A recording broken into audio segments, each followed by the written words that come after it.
श्रोताबंधु वर्तमान समय हो जाइछि विशेष लाइव फोन इन कार्यक्रमर विषय रही विश्व रेडियो दिवस।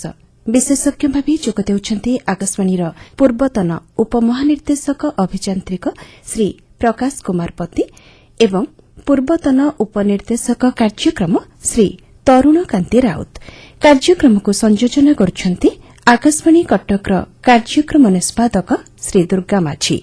तेबे श्रोताबंधु एबे आमे आपण मानकु नै जाउछु आमर टॉक स्टूडियो को। श्रोताबंधु आपण मान आंतरिक शुभेच्छा सह स्वागत करछु आज विशेष लाइव फोन इन कार्यक्रम को। श्रोताबंधु आज होछि वर्ल्ड रेडियो डे बा विश्व रेडियो दिवस। फेब्रुआरी 13 तारिख सारा विश्व रे पालित होछि विश्व रेडियो दिवस।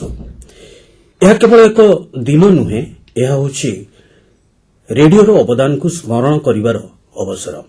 रेडियो एक साधारण जंत्र नुहे, सभी हृदय स्थान पाइछि। ग्रामांचल जोठारे टीवी बा टेलीविजन किंबा इंटरनेट पहुंची न थाए सेठारे रेडियो पहुंची थाए। लोकंकर सहचर शिक्षा सूचना और मनोरंजन माध्यम रे बहुजन हिताय बहुजन सुखायर मूलमंत्र नहीं सबकिछि रेडियो माध्यम रे पहुंची थाए। एई अवसर रे हमरो आजिर एई विशेष लाइव फोन इन कार्यक्रम आपणकर श्रृंखलित वाक्य को आखि आगे रखी वर्तमान स्टूडियो रे निमंत्रण करिछु पूर्वतन अवसर प्राप्त उपनिर्देशक कार्यक्रम श्री तरुण कांति राउत। आज्ञा नमस्कार। एवं पूर्वतन अवसर प्राप्त उपमहानिर्देशक अभियांत्रिक श्री प्रकाश कुमार पति। आज्ञा नमस्कार। एवं श्रोताबंधु मु आपण मानकर अभिमतर सुजोग को संजोग करबा पई उपस्थित अछि दुर्गा माझी।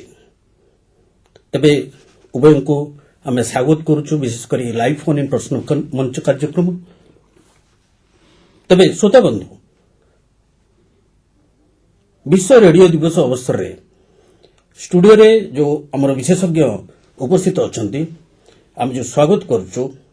वर्तमान आमे किछि सूचना एवं आलोचना माध्यम रे जणेबा जो विश्व रेडियो दिवस पालन करुचे एटा केबेठारु किपरि यूनेस्को तरफ गुरुत्व दिगला तरुण सर कहबे एवं यार आभिमुख्य कौन अच्छी बा गुरुत्व कौन रही एवं कहीं आम पालन कर से विषय कहबे। श्रोता भाई भौणी मानक तो अनेक अनेक शुभेच्छा। सकाळर गोटे कथा होची जातिसंघ मिलित जातिसंघर जो रेडियो थिला ताहा 1946 मसीह प्रतिष्ठित होइतिला एवं उन्नति कल्पे सामग्रिक उन्नति कल्पे ता अभिप्रेत थिला। विश्वर उन्नयनमूलक कार्यक्रम समीक्षा करिबा, लोकमानकर मनोभाव को परिवर्तन करिबा, सेमानकर अर्थनैतिक समृद्धि रे भागीदार होबा ए सब थिला सेई मिलित जातिसंघ रेडियोर उद्देश्य एवं ता मध्य कार्यक्षम अछि। किंतु 2010 रे स्पेनिश रेडियो एकेडमी एक प्रस्ताव देले जे मिलित जातिसंघर सेई रेडियो स्थापना दिवस को जदि विश्व रेडियो दिवस हिसाब रे पालन करा जाए ताहले पृथ्वीर जेतिकी राष्ट्र अछंती सेमाने तांकर बेतार कार्यक्रम को त्वरान्वित करि परिबे, सेथे नुआ आयाम जोड़ी परिबे, नूतन दिग्दर्शन दे परिबे, बहु श्रोता भाई भौणी मानकु सेथिरे बांधी परिबे। तेणु सेही कथाटी जनरल असेंबली रे मंजूरी पाइला 2011 रे एवं 2012 रु विधिबद्ध भाव रे विश्व रेडियो दिवस पालन करा जाउछि एवं विश्व रेडियो दिवस जो पालन करा जाउछि प्रतिवर्ष तार एक विषय वस्तु रहिछि। जेपरिक ए वर्ष विषय वस्तु रहिछि कृत्रिम बुद्धिमत्ता आर्टिफिशियल इंटेलिजेंस एवं गत वर्ष आपण माने जदि जानिथिबे गत वर्ष थिला जे रेडियो एवं जलवायु परिवर्तन एवं 2024 रे थिला 100 वर्षर रेडियो शिक्षा मनोरंजन एवं सूचनार एक माध्यम।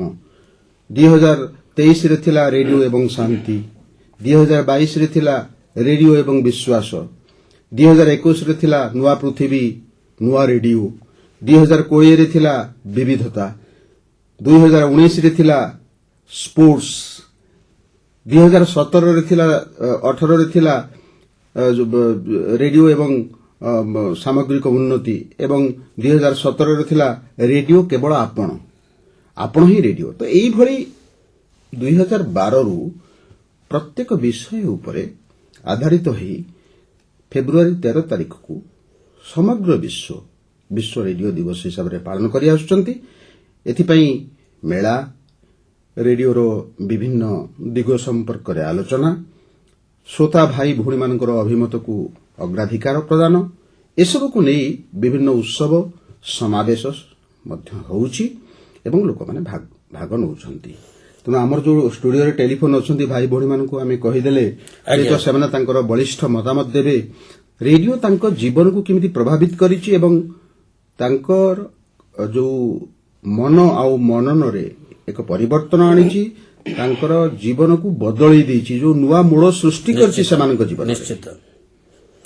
ତେବେ ଶ୍ରୋତା ବନ୍ଧୁମାନଙ୍କୁ ଆମେ ଅନୁରୋଧ କରିବା ଯେ ଆମର ଯେଉଁ ଟେଲିଫୋନ ନମ୍ବର ରହିଛି 06712303 ଏବଂ ଆଉ ଗୋଟିଏ ଟେଲିଫୋନ ନମ୍ବର 06712303 এই দুইটি টেলিফোন নম্বর জরিয়ারে বর্তমান আমার যে বিশেষজ্ঞ দেহ বর্তমান উপস্থিত অনেক আমি আশা করা আপনার অভিমত আপন প্রশ্ন তো আমি কহবা না আপনার অভিমত আপনার মত রখন্তু এবং আমি এই মঞ্চ মাধ্যমে আমি কথাবার্তা হবা অনুভব করা। তবে তথাপি মু অনুরোধ করছি প্রকাশ সারଙ୍କୁ যে যেহেতু ନୂଆ ଚିନ୍ତା ଚେତନା ସବୁ ଆସୁଛି, ପ୍ରତ୍ୟେକ ବର୍ଷ ନୂଆ ଆଲୋଚ୍ୟର ବିଷୟ ରହିଛି। ଏ ବର୍ଷ ଯେମିତି ଆମେ ରେଡିଓ ଏବଂ କୃତ୍ରିମ ବୁଦ୍ଧିମତ୍ତା ବା ଆର୍ଟିଫିସିଆଲ ଇଣ୍ଟେଲିଜେନ୍ସ ଯୋଉଟା ଆମେ କହୁଛେ ସେଇଟା ପ୍ରକୃତରେ କ'ଣ ଟିକେ ଜଣେ ଆଭିଯାନ୍ତ୍ରିକ ଭାବରେ କ'ଣ ସୂଚନା ଦେବି କି ଏଥିରେ? ଶ୍ରୋତାବନ୍ଧୁମାନଙ୍କୁ ମୁଁ ଆଜି ବିଶ୍ୱ ରେଡିଓ ଦିବସରେ ଆଉ ଥରେ ଅଭିନନ୍ଦନ ଜଣାଉଛି। ଆଜି ଯେଉଁ ଟପିକଟା ଆମର ରଖାହେଇଛି କୃତ୍ରିମ ବୁଦ୍ଧିମତ୍ତା ଆର୍ଟିଫିସିଆଲ ଇଣ୍ଟେଲିଜେନ୍ସ, ଆଜି ପ୍ରତ୍ୟେକ ବର୍ଗର ଲୋକମାନଙ୍କ ମନ ଭିତରେ ଯେତିକି ଉତ୍ସାହ ଦେଇଛି ସେତିକି ଡର ବି ଭର୍ତ୍ତି କରିଦେଇଛି। ମନେ ମନେ ଡର ଲାଗେ ଯେ କୃତ୍ରିମ ବୁଦ୍ଧିମତ୍ତା ଆସିଲା ପରେ ବହୁତ ଲୋକଙ୍କର ଚାକିରି ପଳେଇବ, ଆମର କ୍ୱାଲିଟି ଅଫ୍ ଲାଇଫରେ ଇମ୍ପ୍ରୁଭମେଣ୍ଟ ହେବ ସତ, କିନ୍ତୁ ବହୁତ ଲୋକଙ୍କର ଚାକିରି ବୋଧେ ପଳେଇବ, ସେଟା ସତ ନୁହେଁ। ଆମର ଆକାଶବାଣୀରେ ବି ଏଟା ଆଗକୁ ଡେଫିନେଟଲି ଇମ୍ପ୍ଲିମେଣ୍ଟେସନ ହେବା ପାଇଁ ଆସୁଛି ଆର୍ଟିଫିସିଆଲ ଇଣ୍ଟେଲିଜେନ୍ସର ୟୁଟିଲିଟି, କିନ୍ତୁ ତା ଦ୍ୱାରା ଆମେ ଏଇଟା ଦେଖିବୁ ଯେ ଯେମିତି ଶ୍ରୋତା ବନ୍ଧୁମାନଙ୍କ ପାଇଁ ପରଫେକ୍ଟ କଣ୍ଟେଣ୍ଟ, ଯୋଉଟା କି ଡାଇଲ୍ୟୁଟେଡ୍ କଣ୍ଟେଣ୍ଟ ନୁହେଁ କି ଫ୍ରଡ୍ କଣ୍ଟେଣ୍ଟ ନୁହେଁ, ତାର ସିକ୍ୟୁରିଟି କେମିତି ରଖିକିରି ସେଟା ଆପଣମାନଙ୍କ ପାଖରେ ପହଞ୍ଚେଇବା, ଆଉ ଫାଇନାଲ ଯୋଉ ପ୍ରୋଗ୍ରାମ ଯୋଉଗୁଡାକ ଆମେ ବି ଷ୍ଟୋରେଜ ମାଧ୍ୟମରେ ରଖୁଛୁ, ଯୋଉମାନେ ଆପଣଙ୍କୁ ଆଜିକାଲି ଆମର ଯେମିତି ଆକାଶବାଣୀରେ ୱେବ୍ସ ଯୋଉଟା ନଭେମ୍ବର 24, 2024 ଆରମ୍ଭ ହେଇଛି, ଓଟିଟି ପ୍ଲାଟଫର୍ମ ଥ୍ରୁରେ ଆପଣମାନେ ଟେଲିଭିଜନ ହଉ ରେଡିଓ ହଉ ସର୍ଭିସେସ୍ ମଲ୍ଟିପଲ୍ ସର୍ଭିସେସ୍ ଆପଣମାନେ ପାଇପାରୁଛନ୍ତି, ନିଜ ଇଚ୍ଛା ଅନୁସାରେ ପାଇପାରୁଛନ୍ତି। ତା ଦେହରେ ଯଦି କଣ୍ଟେଣ୍ଟ କିଛିଟା ଫ୍ରଡ୍ ହେଲା ତାହେଲେ ବହୁତ ଅସୁବିଧା ହେବ। ତାର ୟୁଟିଲିଟି, ତାର ସିକ୍ୟୁରିଟି, ତାର ଷ୍ଟୋରେଜ ମାଧ୍ୟମ, ତାର ରେକର୍ଡିଂ ମାଧ୍ୟମ, ଆର୍ଟିଫିସିଆଲ ଇଣ୍ଟେଲିଜେନ୍ସକୁ ନେଇକରି ଆର୍ଟିଷ୍ଟ ମାନଙ୍କର ଯୋଉ ରୟାଲିଟି ବେସ୍ଡ କେମିତି ତାଙ୍କର ଭଏସଟା ପରଫେକ୍ଟ ହିଁ ତାଙ୍କର ଭଏସ ବୋଲି ଆପଣମାନେ ଜାଣିପାରିବେ, ତାର ଏଇ କୃତ୍ରିମ ବୁଦ୍ଧିମତ୍ତା ମାଧ୍ୟମରେ ବହୁତ ଟେକ୍ନୋଲୋଜି ଆଡଭାନ୍ସମେଣ୍ଟ ଇମ୍ପ୍ଲିମେଣ୍ଟେସନର ରହିଛି ଟେକ୍ନୋଲୋଜିରେ, ଆଉ ସେଇ ଜିନିଷଟା ଆକାଶବାଣୀ ଆଗକୁ ଆଣିବ, ନିଶ୍ଚିତ ଗତିଶୀଳ କରିବ ଆମେ ଆଶା କରିବା। ତେବେ ଆଉ ଜଣେ ଶ୍ରୋତାବନ୍ଧୁ ଦେଖିବା ବର୍ତ୍ତମାନ। ହ୍ୟାଲୋ ହ୍ୟାଲୋ ସାର୍, ନମସ୍କାର। ନମସ୍କାର ଆଜ୍ଞା, କୁହନ୍ତୁ, ସ୍ୱାଗତ କରୁଛୁ। ରେଡିଓ ଦିବସ ଉପଲକ୍ଷେ ଆପଣମାନଙ୍କୁ ସମସ୍ତଙ୍କୁ ଅଭିନନ୍ଦନ। ଆପଣଙ୍କୁ ମଧ୍ୟ। କୋଉଠି କହୁଛନ୍ତି ପରିଚୟ ଦେଇ କୁହନ୍ତୁ। ମୁଁ ନାଗୁ ପାତ୍ର କହୁଛି, ସାନୁଗୁରିଗୁଡା, ଜିଲ୍ଲା କଳାହାଣ୍ଡିରୁ। ଆଜ୍ଞା, ହଁ କୁହନ୍ତୁ ଆପଣଙ୍କ ମତ ଅଭିମତ। ମୋର ମତରେ ତ ମୁଁ ରେଡିଓ ଶୁଣୁଛି 2004 ମସିହାରୁ। ଆଜ୍ଞା, ସେ ଟାଇମରେ ଚାଲୁଥିଲା ଆମର BBC ଚାଲିଥିଲା, ଉର୍ଦ୍ଦୁ ସର୍ଭିସ ଚାଲିଥିଲା, ଶ୍ରୀଲଙ୍କା ବ୍ରଡକାଷ୍ଟ ଚାଲିଥିଲା ତାପରେ ଆଉ ବହୁତ ବି ଅନେକ ଷ୍ଟେସନ ଚାଲିଥିଲା ଆମର ସାଉଥ ୱେବରେ ଆଜ୍ଞା ସେଟା ଆମେ ଶୁଣବାକେ ବହୁତ ବଢିଆ ଲାଗୁଥିଲା ତାପରେ ସେନେ ବି ଶିଖିକରି ଆମେ ନ୍ୟୁଜ ଶୁଣୁଥିଲୁ ସେଟା ବି ଟିଭି ମାଧ୍ୟମ ଟିକେ ଆମର ସମସ୍ତଙ୍କର ପାଖରେ ନଥିଲା ବୋଲେ ରେଡିଓରେ ହିଁ ଶୁଣବାକେ ମିଳୁଥିଲା ଯେନ୍ତା କି ଆମେ ଦେଶ ବିଦେଶର ଖବର ଜାଣବାକେ ହେଲେ ଇଣ୍ଟରନ୍ୟାସନାଲ ନ୍ୟୁଜ କେ ଜାଣବାକେ ହେଲେ BBC ଲଗାବାକେ ପଡୁଥିଲା ଆଜ୍ଞା ବହୁତ ବଢିଆ ଥିଲା ବହୁତ ଅନୁଭୂତିଟା ମୋର ଜୀବନରେ ବହୁତ ନ୍ୟୁଜ ଶୁଣିଛି ବହୁତ ମତେ ପୁରା ଏଇଟା ଉପକାର ହେଇଛି ନିଶ୍ଚିତ ଭାବରେ ଆପଣ ଉପକାର ପାଇଛନ୍ତି ଆଉ ଆଗକୁ ମଧ୍ୟ ଆମେ ପାଇବା ଏବଂ ଯାହା ରେଡିଓ ଅବଦାନ ରହିଛି ସେଟା ମଧ୍ୟ ଆମେ ଅନୁଭବ କରୁଛେ ତେବେ ତରୁଣ ସାର୍ଙ୍କୁ ଟିକେ ଯୋଗ କରିବା ପାଇଁ ମୁଁ କହିବି ଯେ ପ୍ରକୃତରେ ଏଇ ଯୋଉ କୃତ୍ରିମ ବୁଦ୍ଧିମତ୍ତା ଯୋଉଟା ଆମେ କହୁଛେ ଏଟା କେତେ ଗତିଶୀଳ କରିବ ବୋଲି ଆପଣ ଭାବୁଛନ୍ତି ଦେଖନ୍ତୁ କୃତ୍ରିମ ବୁଦ୍ଧିମତ୍ତା ଯାହା ମୋର ବନ୍ଧୁ ଶ୍ରୀପତି କହିଲେ ଯେ ସେଟା ଦୁଇ ଧାରିଆ ଖଣ୍ଡା ଆଜ୍ଞା ଗୋଟେ ଧାର ଖଣ୍ଡାରେ ଠିକ୍ ଅଛି ମାନେ ତାହା ଆମର କାର୍ଯ୍ୟକ୍ରମକୁ ଏକ ନୂଆ ରୂପ ଦେବ ଯେଭଳି ଭାବରେ ଆପଣମାନେ ଫିକ୍ସ ପଏଣ୍ଟ ଚାର୍ଟ କରୁଛନ୍ତି ବର୍ଷକୁ 2 ଥର କରୁଛନ୍ତି ଶୀତକାଳୀନ ଯୋଉ ସାରଣୀ କରୁଛନ୍ତି ସେଥିରେ ଆପଣ ଅକ୍ଟୋବର ପ୍ରଥମ ରବିବାରରେ କରୁଛନ୍ତି ଆଉ ଗ୍ରୀଷ୍ମକାଳୀନ ସାରଣୀ ଏବେ ଆପଣ କରିବେ ଏପ୍ରିଲ ପ୍ରଥମ ରବିବାରରେ ସେଟା କାର୍ଯ୍ୟକ୍ଷମ ହେବ କିନ୍ତୁ ସେଇଗୁଡାକ ଯଦି କୃତ୍ରିମ ବୁଦ୍ଧିମତ୍ତା ଦ୍ୱାରା ହବ ସେଟା ଅଟୋମେଟିକ୍ ହେଇଯିବ ଆପଣ କେବଳ ଫିଡ୍ କରିବେ ଶ୍ରୋତା ବନ୍ଧୁମାନଙ୍କର କୋଉଟା ଦରକାର ଏବଂ ଶ୍ରୋତା ମାନେ ନିଜେ ଯେତେବେଳେ ଆମେ ବସିକି ସେ କାମ କରୁ ସେଇଟା କେବଳ ଆର୍ଟିଫିସିଆଲ ଇଣ୍ଟେଲିଜେନ୍ସ ଖୁବ୍ ଶୀଘ୍ର କରିଦେବ ଯୋଉ ଆପଣ ପ୍ରୋଗ୍ରାମ କ୍ୟୁ ସିଟ୍ ପ୍ରତ୍ୟେକ ଦିନ ଟାଇପ୍ କରୁଛନ୍ତି ତାହା କରିବା ଦରକାର ନାହିଁ ଏବଂ ସେଟା ଅଟୋମେଟିକାଲି ସେ ନବ ପୁରା 6 ମାସିଆ ସେ ଟାଇପ୍ କରିକି ଦେଇଦେବ ଯଦି ଆପଣ ତା ଭିତରେ କିଛି ନୂଆ ଇନକର୍ପୋରେସନ କରିବେ ତାହେଲେ ଅଲଗା କଥା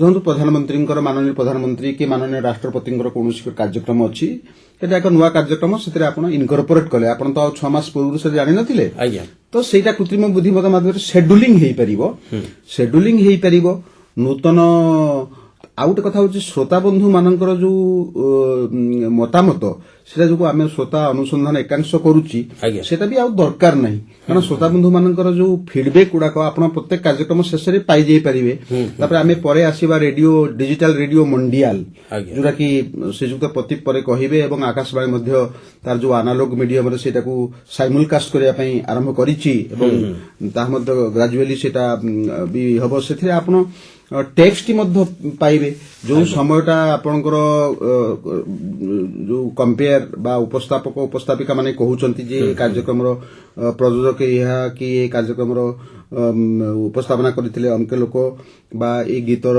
କମ୍ପୋଜର ଏଇ ଲୋକ କି ଏ ଗୀତ ଗାଇଥିଲେ ଏଇ କଣ୍ଠଶିଳ୍ପୀ ସେଗୁଡାକ ସବୁ ଟେକ୍ସଟ ମାଧ୍ୟମରେ ଜଣେ ପାଇପାରିବ ତ ଏଇ ସବୁ କନଭର୍ଜେନ୍ସ ଆସିପାରିବ ମାନେ ଇଜିୟର ହେଇଯିବ ଡିଜିଟାଲ ରେଡିଓ ମଣ୍ଡିଆଲ ମାଧ୍ୟମରେ ମୁଁ ସେଟାକୁ କହୁନି ସେଟା ହଉଛି କୃତ୍ରିମ ବୁଦ୍ଧିମତ୍ତା ସେଟା ଡିଜିଟାଲ ରେଡିଓ ମଣ୍ଡିଆଲ ତ ଏଇ ଯୋଉ ସବୁ ଆପଣଙ୍କର ଯୋଉ ଆଡ୍ ଗୁଡାକ ଇଜିଲି ହେଇଯାଇ ପାରିବ ବାକି ଯୋଉଗୁଡାକ କାର୍ଯ୍ୟକ୍ରମର ସବୁ ବିଭିନ୍ନ ପ୍ରକାର ସବୁ ଜିଙ୍ଗଲ୍ସ ରହିଛି ସେଟା ଅଟୋମେଟିକ ଫିକ୍ସ କରିଦେଇ ପାରିବ ଆପଣ ଖାଲି ତାକୁ କଲେ ସେ ଫିକ୍ସ କରିଦେଇ ପଳେଇବ ଟ୍ରାକିଂ ଯୋଉଟା ଆଉ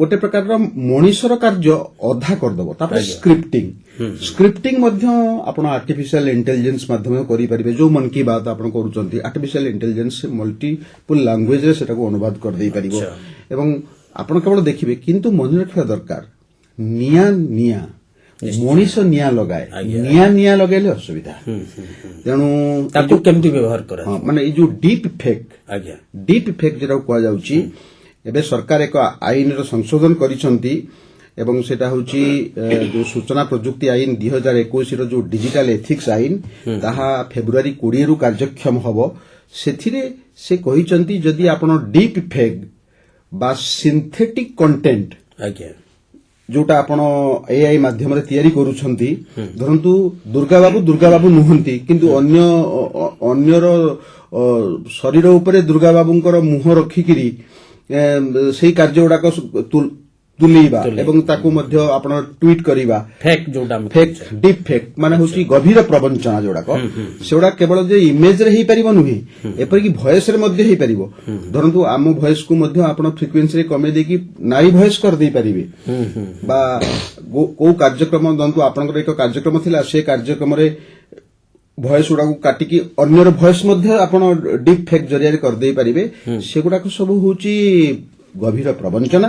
ସେ ଗଭୀର ପ୍ରବଞ୍ଚନା ହେଲେ କଣ ହବ, ଆପଣଙ୍କୁ ସେ ସବୁ ସିନ୍ଥେଟିକ୍ ଯୋଉ କଣ୍ଟେଣ୍ଟ ଗୁଡାକ ସେଗୁଡାକୁ ସରକାର ଯଦି ଫ୍ଲାଗ ଅପ୍ କରିବେ, ଆପଣ ଆଗରୁ ତାକୁ 36 ଘଣ୍ଟା ମଧ୍ୟରେ ବାହାର କରିଦେଉଥିଲେ, ଏବେ 3 ଘଣ୍ଟା ମଧ୍ୟରେ ତାକୁ ସେଇ ପ୍ଲାଟଫର୍ମରୁ ଆପଣ ବାହାର କରିବାକୁ ପଡିବ।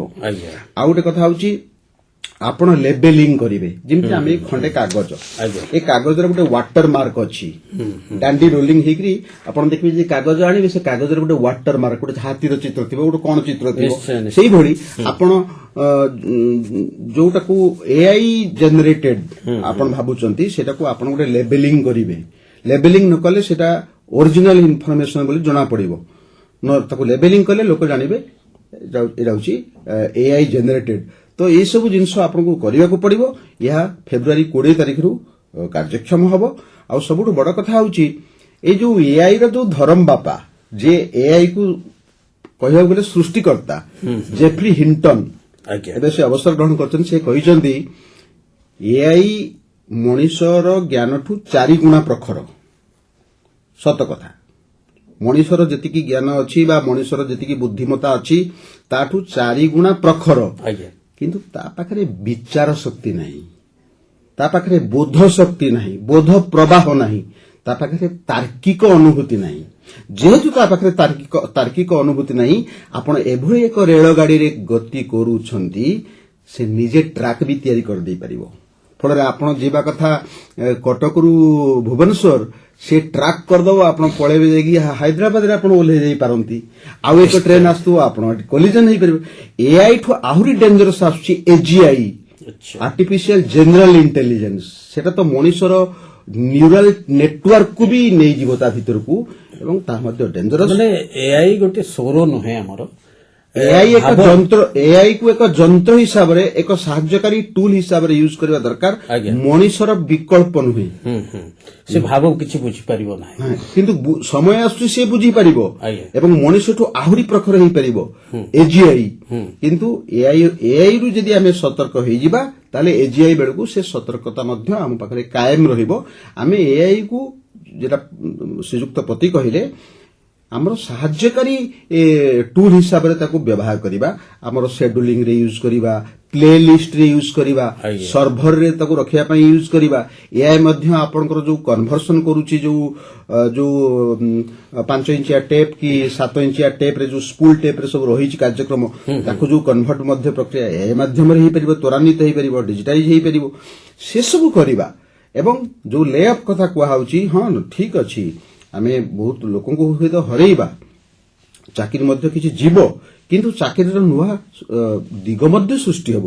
ସେ ଏଆଇ କୁ ଆମେ ମଣିଷ ଯଦି ତାକୁ ସମୟ ସହିତ ଆମେ ତାଳ ଦେଇ ଚାଲିଛୁ, ନିୟନ୍ତ୍ରଣାଧୀନ କରିବା ଦରକାର। ହଁ, ତେବେ ଆଉ ଜଣେ ଶ୍ରୋତାଙ୍କୁ ଦେଖିବା ଟେଲିଫୋନ କଲ୍। ହ୍ୟାଲୋ ହ୍ୟାଲୋ, ଆଜ୍ଞା, ସ୍ୱାଗତ କରୁଛୁ, କୁହନ୍ତୁ ପରିଚୟ ଦେଇକି।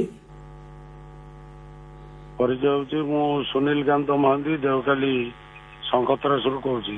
ହଁ, ସୁନୀଲ ବାବୁ କୁହନ୍ତୁ। ମୋର ଟିକେ ଭଏସ ପଡ଼ିଯାଇଛି, କୁହନ୍ତୁ। ଆଉ ସର୍ବଜନ ହିତାୟ ସର୍ବଜନ ସୁଖାୟ ନୀତିକୁ ଆପଣଉଥିବା এই ମହାନ ଆକାଶବାଣୀକୁ ପ୍ରଥମେ ମୋର କୋଟି ପ୍ରଣାମ। ଧନ୍ୟବାଦ ଆପଣଙ୍କୁ ଅଭିନନ୍ଦନ ଜଣାଉଛୁ, କୁହନ୍ତୁ। ଉପସ୍ଥିତ ପ୍ରକାଶ ସାର୍, ତରୁଣ ସାର୍, ଦୁର୍ଗା ସାର୍ଙ୍କୁ ମଧ୍ୟ ମୋର ପ୍ରଣାମ ଜଣାଉଛି। ଆଜି ବିଶ୍ୱ ରେଡିଓ ଦିବସ। ଏହା ହେଉଛି ପ୍ରତିଟି ଶ୍ରୋତା ପାଇଁ ଏକ ଗର୍ବ ଆଉ ଗୌରବର ଦିବସ। ମୁଁ ଯେତେବେଳେ 7ମ ଶ୍ରେଣୀରେ ପଢୁଥିଲି, ସେତେବେଳେ ମୋର ମଝିଆ ଭାଇ ସରୋଜକାନ୍ତ ମହାନ୍ତି ଆକାଶବାଣୀ ସହିତ ବାର୍ତ୍ତାଳାପ କରୁଥିଲେ। ମୁଁ ଛୋଟ ପିଲା ଥିଲି। ମୁଁ ଯେତେବେଳେ ତାଙ୍କ ନାଁଟି ମୁଁ ରେଡିଓରେ ଶୁଣିଲି, ମୁଁ ନିଜକୁ ଆଶ୍ଚର୍ଯ୍ୟ ମନେ କଲି। ମୁଁ କହିଲି, ଭାଇ ଏତେ ଛୋଟିଆ ଜିନିଷ, ଆ ଭିତରେ ତମର ନାଁ କେମିତି ବାଜୁଛି? ନା ଇଏ ଚିଠିପତ୍ର ମାଧ୍ୟମରେ ଯୋଗାଯୋଗ ହୁଏ। ତୁ ଯଦି ଚାହିଁବୁ ତାହେଲେ ତୁ ବି ଗୋଟେ ଶ୍ରୋତା ହେଇପାରିବୁ, ଚିଠି ଲେଖ। ସେଇଦିନ ଠାରୁ 7ମ ଶ୍ରେଣୀରୁ ଆଜି ପର୍ଯ୍ୟନ୍ତ ପ୍ରାୟ 35 ବର୍ଷରୁ ଉର୍ଦ୍ଧ୍ୱ କାଳ ମୁଁ ରେଡିଓ ସହିତ ଜଡିତ। ଆଉ ମତେ ଗର୍ବ ଲାଗେ ଯେ ମୁଁ ରେଡିଓର ଗୋଟେ ଶ୍ରୋତା, ଏବଂ ରେଡିଓ ମତେ ଅନେକ କିଛି ବନ୍ଧୁ ଆଉ ସହଚର ଯୋଗେଇ ଦେଇଛି। ବିଶେଷ କରି ଯେତେବେଳେ 1999 ମସିହାର ମହାବାତ୍ୟା ସମୟରେ ଯେତେବେଳେ ସବୁ କିଛି ଯୋଗାଯୋଗ ବିଚ୍ଛିନ୍ନ ହୋଇଗଲା, ସେତେବେଳେ କିନ୍ତୁ ଆମ ପାଖରେ ବ୍ୟାଟେରୀ 2ଟା ଥିଲା, ରେଡିଓଟିଏ ଥିଲା। ରେଡିଓ କଣ କରୁଥିଲା ନା ରାତି ସାରା ଉଜାଗର ରହି ଆମକୁ ସଚେତନତାର ବାର୍ତ୍ତା ଦଉଥିଲା।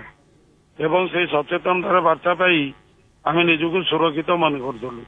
ଆଉ ଗୋଟିଏ କଥା ହେଲା, ରେଡିଓ ଦ୍ୱାରା ଆମେ ଏତେ ଶ୍ରୋତା ବନ୍ଧୁ ସୃଷ୍ଟି କରିପାରିଛୁ ବା ପାଇପାରିଛୁ। ଆମେ ଯଦି ଓଡ଼ିଶାର ଯେକୌଣସି କୋଣ ଅନୁକୋଣକୁ ଆମେ ଯାଉ, ନିଶ୍ଚିତ ଭାବେ ଆମେ ଶ୍ରୋତାଙ୍କ ସାନ୍ନିଧ୍ୟରେ ଆସିବୁ ଏବଂ ଆମେ ନିଶ୍ଚିତ ଭାବରେ ତାଙ୍କଠୁ ସହଯୋଗ ପାଇପାରିବୁ। ଏଇଟା ହଉଛି ବଡ କଥା। ତାପରେ କଥା ହଉଛି ଏଇ ଯୋଉ ବନ୍ଧୁତ୍ୱ ଭାବ ଆମର ରେଡିଓରେ ଆମେ ପାଇଛୁ, ଆମେ ପ୍ରତିବର୍ଷ ଆମେ କଣ କରୁଛୁ ନା ରାଜ୍ୟସ୍ତରୀୟ ଆକାଶବାଣୀ ଶ୍ରୋତା ସମ୍ମିଳନୀଟିଏ ଅନୁଷ୍ଠିତ କରୁଛୁ, ଯୋଉଥିରେ 200ରୁ ଉର୍ଦ୍ଧ୍ୱ ପୁରୁଣା ଶ୍ରୋତାମାନେ ଏକତ୍ରିତ ହେଉଛନ୍ତି। ଗତ 8 ତାରିଖ ଦିନ କଟକର ଗାନ୍ଧୀ ଭବନ ଠାରେ ମଧ୍ୟ ଆମେ ଏକ ଶ୍ରୋତା ସମ୍ମିଳନୀ ଅନୁଷ୍ଠିତ କରିଥିଲୁ, ଯୋଉଥିରେ ପ୍ରାୟ 200ରୁ ଉର୍ଦ୍ଧ୍ୱ ଶ୍ରୋତା ଆସିଥିଲେ, ଆକାଶବାଣୀର କର୍ମକର୍ତ୍ତା ଆସିଥିଲେ, ଅବସରପ୍ରାପ୍ତ ଅଫିସର ମାନେ ଆସିଥିଲେ, ଯାହାକୁ ଆମେ ବହୁତ ଆନନ୍ଦ ଅନୁଭବ କରିଥିଲୁ। ତେଣୁ ଆକାଶବାଣୀ ଗୋଟେ ଏଭଳି ମାଧ୍ୟମ ଯାହାର ମାନେ ବିକଳ୍ପ ନାହିଁ। ଆକାଶବାଣୀ ଆଉ ଗୋଟେ କଥା ଆମକୁ ଦିଏ, ଶିକ୍ଷା, ସ୍ୱାସ୍ଥ୍ୟ, ମନୋରଞ୍ଜନ ଏସବୁ ଆମକୁ ଯୋଗୁଥିବା ସହିତ ସେ ଆମକୁ କେବଳ ସତ୍ୟ ବାର୍ତ୍ତା ହିଁ ଦେଇଥାଏ। ଆକାଶବାଣୀ ମାଧ୍ୟମରେ ଆମେ କେବଳ ଭଲ ହିଁ ପାଉ, କିନ୍ତୁ ଖରାପ ଜିନିଷ କିଛି ତାଠୁ ଆମେ ଶିକ୍ଷା ପର୍ଯ୍ୟନ୍ତ ପାଇନି। ଧନ୍ୟବାଦ ସୁନୀଲ ବାବୁ, ଖୁବ ସୁନ୍ଦର କଥା ସବୁ କହିଲେ। ଆପଣ ଆକାଶବାଣୀ ସହିତ ବହୁତ ଆଗରୁ ଯୋଡ଼ି ହେଇକି ଅଛନ୍ତି ଏବଂ ଶ୍ରୋତା ସମ୍ମିଳନୀ ମଧ୍ୟ ସବୁ କରିଛନ୍ତି। ତେଣୁ ଆକାଶବାଣୀ ସହିତ ଆପଣ ଯୋଡ଼ି ହେଇକି ଥାଆନ୍ତୁ ଏବଂ ଭଲ ଭଲ ମତାମତ ଦିଅନ୍ତୁ କିଭଳି ଭାବରେ ଆହୁରି ଆକାଶବାଣୀକୁ ଆମେ ରୁଦ୍ଧିମନ୍ତ କରିପାରିବା। ଧନ୍ୟବାଦ ଆପଣଙ୍କୁ। ଆଉ ଗୋଟେ ଟେଲିଫୋନ କଲ୍ ଆସିଲାଣି, ଦେଖିବା। ହ୍ୟାଲୋ। ଆଜ୍ଞା ସାର୍ ନମସ୍କାର। ନମସ୍କାର, କୁହନ୍ତୁ। ମୁଁ ଶାନ୍ତନୁ କୁମାର ସ୍ୱାଇଁ, ଖୋର୍ଦ୍ଧା ଜିଲ୍ଲା ଭରତପୁର ଭୁବନେଶ୍ୱରରୁ କହୁଛି। କୁହନ୍ତୁ ଆପଣଙ୍କ ଅଭିମତ। ମୋର ମତ, ଆଗରୁ ଯେମିତି ସବୁ କାର୍ଯ୍ୟକ୍ରମ ଚାଲୁଥିଲା, ପୁରୁଣା ଭଲ କାର୍ଯ୍ୟକ୍ରମ ଥିଲା, ଆଉ ଲୋକ ଆଗରୁ ଏତେ କିଛି ଶୁଣି ପାରୁ ନଥିଲେ, ଆଉ ଏବେ ଭଲ କାର୍ଯ୍ୟକ୍ରମ ପ୍ରସାରଣ ହଉଛି, ଆଉ ଲୋକ ଏବେ ଚାରିଆଡେ ବି ଶୁଣି ପାରୁଛନ୍ତି। ଗାଁ ଗହଳି, ପାହାଡ ପର୍ବତ ଚାରିଆଡେ ବି ଶୁଣି ପାରୁଛନ୍ତି, ବହୁତ ଭଲ ଲାଗୁଛି। ଆଉ ଆଗରୁ ଯୋଉ କାର୍ଯ୍ୟକ୍ରମ ଥିଲା, ସେଇ କାର୍ଯ୍ୟକ୍ରମ ଯଦି ପୁନଃ ପ୍ରସାରଣ କରା ହୁଅନ୍ତା, ମଝିରେ ଟିକେ ଭଲ ହୁଅନ୍ତା, ଯେମିତି ଚହଟ ଚମ୍ପା। ଆଜ୍ଞା, ବିବିଧ ଭାରତୀର ଯୋଉ କାର୍ଯ୍ୟକ୍ରମ ଆପଣ କହୁଛନ୍ତି, ଆକାଶବାଣୀ କଟକରେ ଚହଟ ଚମ୍ପା ମଧ୍ୟ ପ୍ରସାରଣ ହେଉଥିଲା। ତାହା ଏକ ବ୍ୟଙ୍ଗ ଧର୍ମୀ ଏବଂ ହାସ୍ୟଧର୍ମୀ କାର୍ଯ୍ୟକ୍ରମ ଥିଲା। ଆଜ୍ଞା, ନିଶ୍ଚିତ ଆମେ ପ୍ରୟାସ କରୁଛୁ, ଯୋଜନା ମଧ୍ୟ ସେ ଅନୁସାରେ କରୁଛୁ, କେମିତି ଭଲ କାର୍ଯ୍ୟକ୍ରମ ଆମେ ପ୍ରସାରଣ କରିବୁ। ଆପଣ ନିୟମିତ ତ ନିଶ୍ଚୟ ଶୁଣୁଛନ୍ତି, ଜାଣିପାରୁଥିବେ କିଛି ପରିବର୍ତ୍ତନ ମଧ୍ୟ ଆମେ କରିଛୁ। ଆପଣଙ୍କ ମତ ଆମର ରହିଲା ଯେ ନିଶ୍ଚିତ ଆମେ ସେହି ଅନୁସାରେ ଯୋଜନା ପ୍ରସ୍ତୁତ କରିବା। ନ୍ୟୁଜ ଅନ୍ ଏୟାର ଆପ୍ରେ ମଧ୍ୟ ସେମାନେ ଖୁବ ସହଜରେ ପାଇପାରୁଛନ୍ତି ଏବଂ ଭଲ ଭାବରେ ସେଟା ଶୁଭୁଛି ଏବଂ ଯୋଉଠି ଥିଲେ ମଧ୍ୟ ନେଟୱାର୍କ ଯଦି ଅଛି ସେମାନେ ଶୁଣିପାରୁଛନ୍ତି।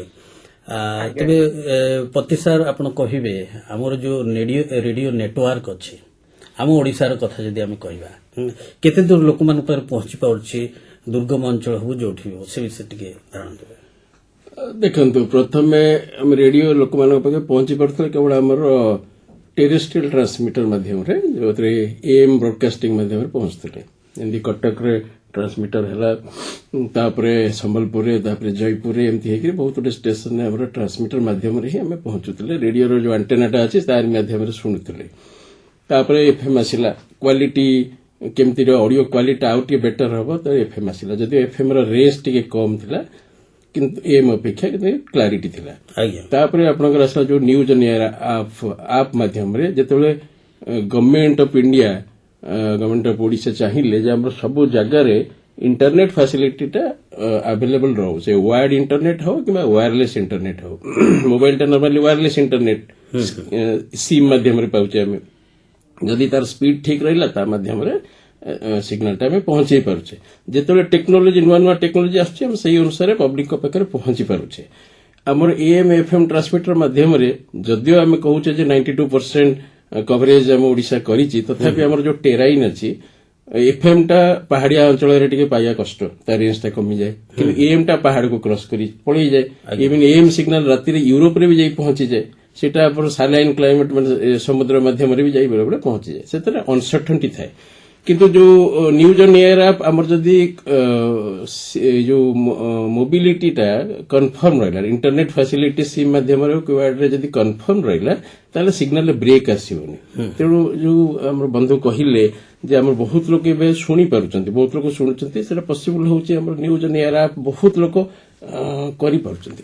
ଆଉ ଯେହେତୁ ରେଡିଓ ଆଭେଲେବିଲିଟି ମାର୍କେଟରେ ଟିକେ କମିଗଲାଣି, ମୋବାଇଲଟା ସମସ୍ତେ ଆଦୃତ ହେଇଗଲେଣି, ତେଣୁ ସେଇଟା ବେଶୀ ପପୁଲାର ହଉଛି ନ୍ୟୁଜ ଅନ୍ ଏୟାର ଆପ୍ରେ ଟେରେଷ୍ଟ୍ରିଆଲ ଟ୍ରାନ୍ସମିଟରକୁ ଛାଡ଼ିଦେଲେ। ଯୋଉଟା ଆମର ତରୁଣ ସାର୍ ବି କହିଲେ ନା, ଡିଜିଟାଲ ରେଡିଓ ମଣ୍ଡାଇଲ ଯୋଉଟା ଆମର ଗୋଟେ ଇନିସିଏଟିଭ୍ ଥିଲା, ଆନାଲଗରୁ ଡିଜିଟାଲ ଟ୍ରାନ୍ସମିଶନ ମୋଡ, ସେଟା କୋଉଥିପାଇଁ ଥିଲା ନା ଆମେ ପବ୍ଲିକକୁ ବହୁତ କିଛି ଫ୍ୟାସିଲିଟି ଦବା ଆମର ଟେରେଷ୍ଟ୍ରିଆଲ ଟ୍ରାନ୍ସମିଟର ମାଧ୍ୟମରେ, କେମିତି ନା ଟେକ୍ସଚୁଆଲ ମାଧ୍ୟମରେ। ଯୋଉ ରେଡିଓଟା ଆପଣ ଶୁଣିଲେ ସେଇଥିରେ ଟେକ୍ସଟଟା ବି ଆପଣଙ୍କର ଏଲଇଡି ସ୍କ୍ରିନ୍ ଭଳିଆ ଆସିବ, ତା ଦେହରେ ଆପଣଙ୍କର ସେ ପ୍ରୋଗ୍ରାମର କଣ୍ଟେଣ୍ଟର କିଏ ଓରିଜିନ୍ ଏଗୁଡ଼ା ସବୁ ଡିଟେଲ୍ସ ଆସିବ, ଇଭେନ୍ ୱେଦର ଫୋରକାଷ୍ଟିଂ ଡିଟେଲ୍ସ ଗୁଡ଼ାକ ଆସିବ, ପ୍ଲସ୍ କ୍ଲିନ୍ ଅଡିଓ ଯୋଉଟା ଆମେ ପ୍ଲେ କରୁଛୁ ଆମର ସେଗୁଡ଼ାକ ଆସିବ। ସେଇଟା ଡିଜିଟାଲ ଟେରେଷ୍ଟ୍ରିଆଲ ଟ୍ରାନ୍ସମିଟର ଗୋଟେ ମୋଡ DRM। ତେବେ ଆଉ ଜଣ ଶ୍ରୋତାମାନଙ୍କର ଦେଖିବା ଟେଲିଫୋନ କଲ୍। ହ୍ୟାଲୋ, ଜୟ ଜଗନ୍ନାଥ, ନମସ୍କାର। ଜୟ ଜଗନ୍ନାଥ, ନମସ୍କାର, କୁହନ୍ତୁ। ମୁଁ ରେଡିଓ ଲଭର ନାରାୟଣ ପ୍ରଧାନ, ବି ବ୍ରହ୍ମପୁର, ବୁଗୁଡା ଜିଲ୍ଲା, ଗଞ୍ଜାମ।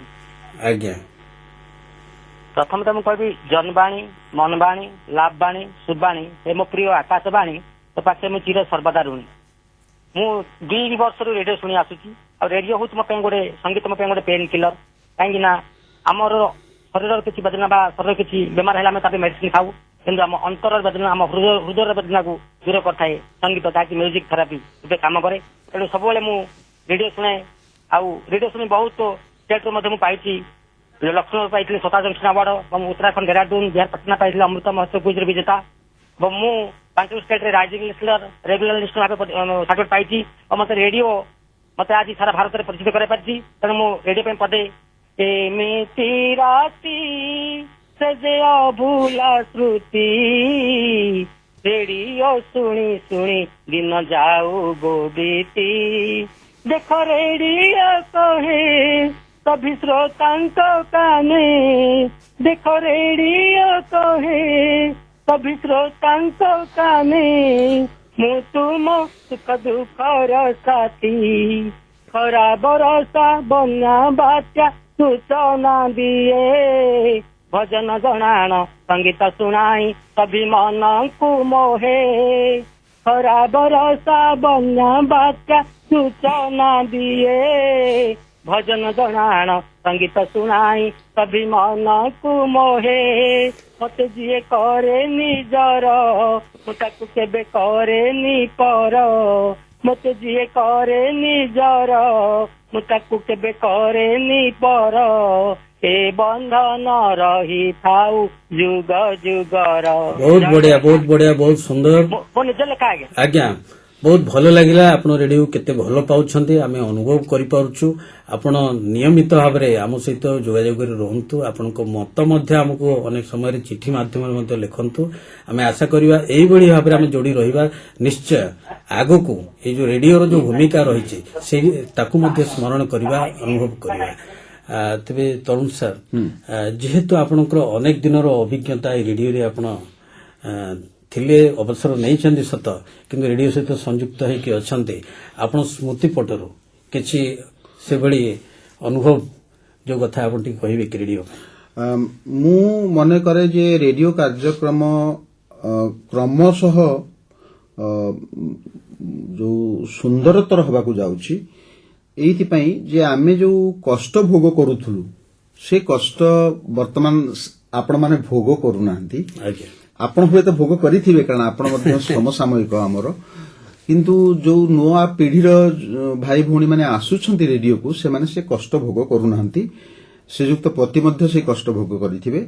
सेतेबेले आमे जो कार्यक्रम करूथुलु ताहा स्पूल टेप रे थिला, एवं स्पूल टेप रे विशेष करी जो आयरन ऑक्साइड तार जो कोटिंग थिला, जो 5 इंचिया टेपटा जो 15 मिनिट रो, आउ जो 7 इंचिया टेपटा 30 मिनिट रो, एवं आमे लुचेई की रखुतलु जोड़ा का अमेरिकन ब्रांड टेप गुड़ा को भल भल कार्यक्रम सेड़ा पटेबू, आउ जोड़ा को ए साधारण सेड़ा को आमे ए जो मेड इन इंडिया टेप रे ताको करूथलु, किंतु मेड इन इंडिया टेप रे भी डेप्थ थिला।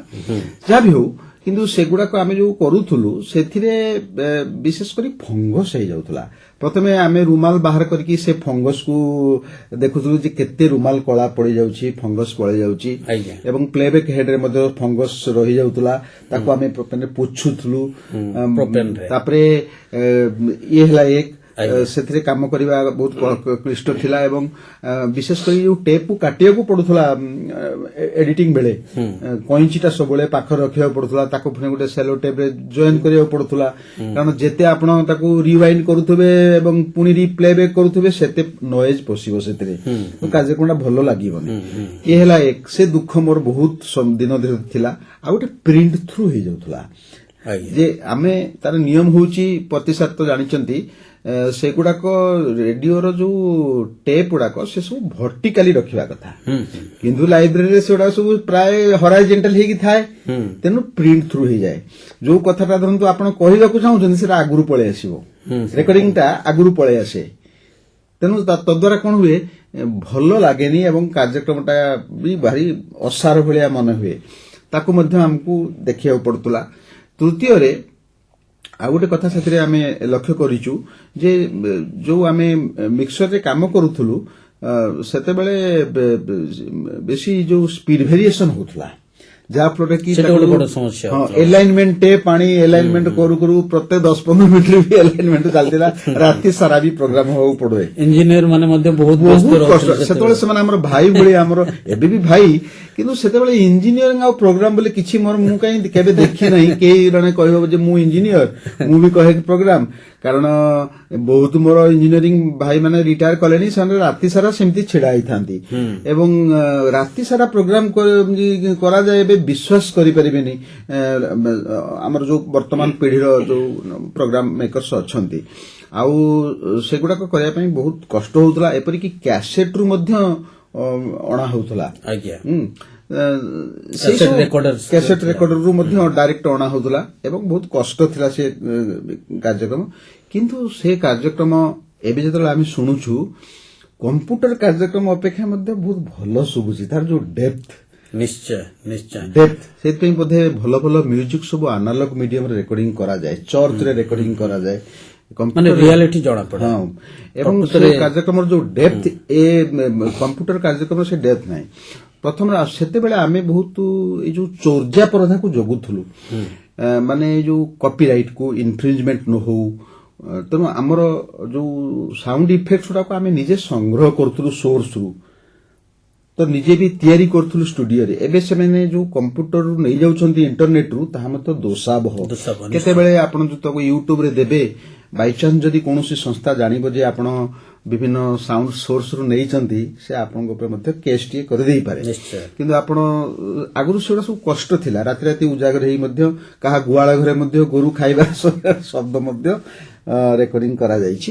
କିନ୍ତୁ ସେସବୁ ଘର ପୋଡି ଯୋଉଟା ମୋର ମନେ ଅଛି, ଆପଣ ମୁଁ ଗୋଟେ ଘର ପୋଡି ନାଟକ କରିଥିଲି, କିନ୍ତୁ ସେ ମୋର ଅନଭିଜ୍ଞତା ପାଇଁ ଘରଟିଏ ପୋଡି ଦେଇଥିଲି ଏବଂ ସେଥିପାଇଁ କଟକର ଫାୟାର ଏସପି ମଧ୍ୟ ଅନୁମତି ଦେଇଥିଲେ। ଦମକଳ ଆସିଥିଲା ଏକ୍ସରସାଇଜ କରିବା ପାଇଁ, କିନ୍ତୁ ସେଗୁଡାକ ସେଲୋଫେନ୍ ପେପରରେ କରିହବ ବର୍ତ୍ତମାନ ଷ୍ଟୁଡିଓ ମାଧ୍ୟମରେ, କିନ୍ତୁ ସେଟା ମୋର ଅନଭିଜ୍ଞତା ଥିଲା। କିନ୍ତୁ ବହୁତ ଏପରିକି ଗୋଟେ ଆଦିବାସୀ ଗାଁରେ ବି ଲୋକମାନେ ଆମକୁ ବାନ୍ଧି ନେଇଥିଲେ, କାରଣ ଗନ୍ ମାଇକ୍ରୋଫୋନକୁ ସେମାନେ ଗନ୍ ବୋଲି ଭାବିଲେ। ତେଣୁ ରାତ୍ରିକାଳୀନ ପକ୍ଷୀ ର ଶବ୍ଦକୁ ମଧ୍ୟ ସେମାନେ ଆମେ ରେକର୍ଡିଂ କରୁଥିଲୁ। ସେମାନେ ମୋ ସହିତ ଇଞ୍ଜିନିୟରିଂ ଥିଲେ, engineering senior engineering assistant Rabindra Kumar Nayak, ସେ ରିଟାୟାର କଲେଣି। ଏମିତି ବହୁତ କଥା ସବୁ ରହିଛି, କିନ୍ତୁ ସେ ବି ମଧ୍ୟ ମଝିରେ ମଝିରେ ଦିଏ, ସବୁ ସୁଖ ଦିଏ ଭାବିଲେ ସେ ସ୍ମୃତି। ଆଉ କିନ୍ତୁ କାର୍ଯ୍ୟକ୍ରମ ବର୍ତ୍ତମାନର ଯୋଉ କାର୍ଯ୍ୟକ୍ରମରେ ଯୋଉ କଥା କହିବାର ଭଙ୍ଗୀ, ଯୋଉ ପିଲାମାନଙ୍କର ଯୋଉ ମାନେ ଯୋଉ କଣ କହନ୍ତି, ଯୋଉ ଆଟିଚ୍ୟୁଡ, ପଜିଟିଭ ଆଟିଚ୍ୟୁଡ, ନୂଆ ନୂଆ କଥା କହିବାର ଯୋଉ ଶୈଳୀ ଏବଂ ସେମାନେ ଯୋଉ ଭାବରେ ତ୍ୱରିତ ଗତିରେ କରିପାରୁଛନ୍ତି ଏବଂ ବହୁତ କମ ଲୋକଙ୍କ ସହାୟତାରେ ସେମାନେ କରୁଛନ୍ତି। ଆମମାନଙ୍କ ସମୟରେ ବହୁତ ଲୋକ ଥିଲେ, ଏବଂ ଭରପୁର ଥିଲା ଷ୍ଟେସନ। ତେଣୁ ମୁଁ କହିବି ବର୍ତ୍ତମାନ କାର୍ଯ୍ୟକ୍ରମ କରିବା ମଧ୍ୟ ବହୁତ କଷ୍ଟ। ସେମାନେ କମ ଲୋକ ସହାୟତାରେ ମଧ୍ୟ ସେ କାର୍ଯ୍ୟକ୍ରମ ପ୍ରସ୍ତୁତ ସମୟର କରୁଛନ୍ତି। ଆହ୍ୱାନ ଯେହେତୁ ହଁ। କାର୍ଯ୍ୟ ତ ନିଶ୍ଚୟ ସମ୍ପାଦନ କରିବାକୁ ପଡିବ, ଦେଖିବାକୁ ପଡିବ। ତେଣୁ ଏଇ ସବୁ ସ୍ମୃତି ସବୁ ରହିଛି, ଆଜ୍ଞା, ଏ ସ୍ମୃତି ବିଜଡ଼ିତ ଜୀବନ। ଆଉ ଏପରିକି ମୁଁ କହିବି ଯେ ଆସ୍ତେ ଆସ୍ତେ କାର୍ଯ୍ୟକ୍ରମର ଯୋଉ ଚୟନ ମଧ୍ୟ ସୁନ୍ଦର ହେଉଛି।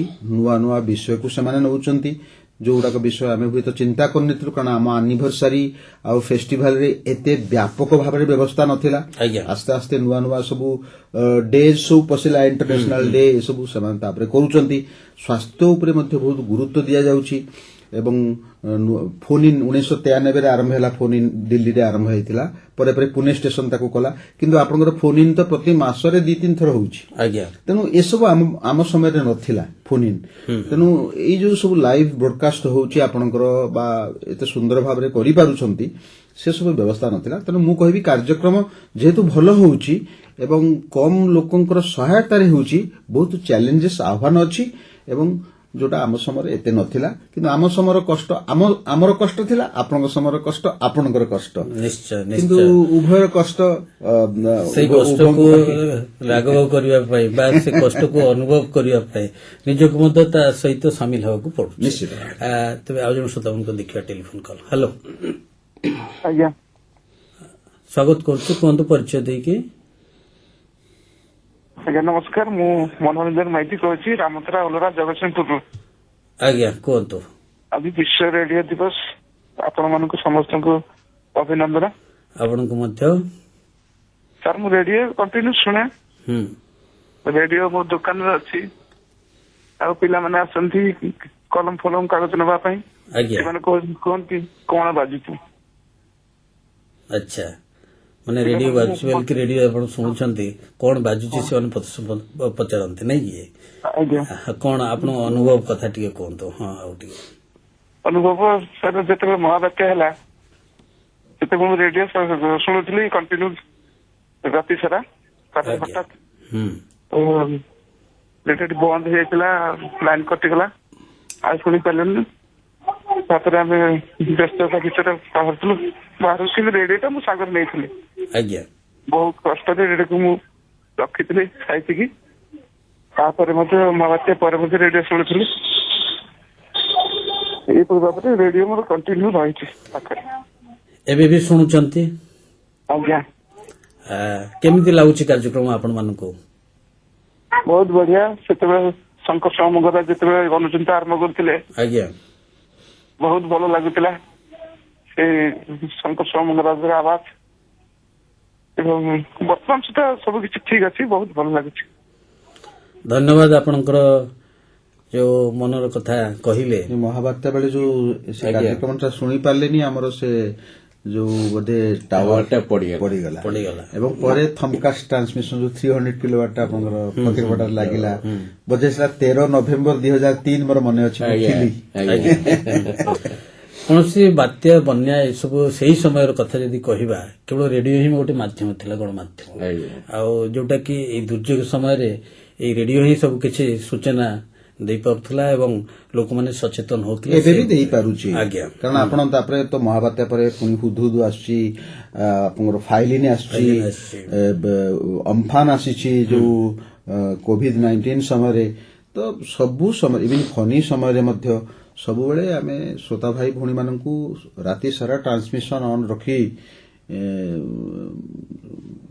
ତାଙ୍କୁ ଆମେ ଦେଇଛୁ, ଖବର ଦେଇଛୁ, ତାଙ୍କୁ ଆଗୁଆ ସୂଚନା ଦେଇଛୁ। ଏପରିକି ମେଟ୍ରୋଲୋଜିକାଲ ଡିପାର୍ଟମେଣ୍ଟର ଡାଇରେକ୍ଟର ଜେନେରାଲଙ୍କ ସହିତ ସାକ୍ଷାତ ମଧ୍ୟ ଗ୍ରହଣ କରିକି ତାଙ୍କୁ ଅପଡେଟ୍ ବି ଜଣାଇଛୁ, ଲ୍ୟାଣ୍ଡଫଲ୍ କୋଉଠି ହେବ, କଣ କରିବା ଉଚିତ।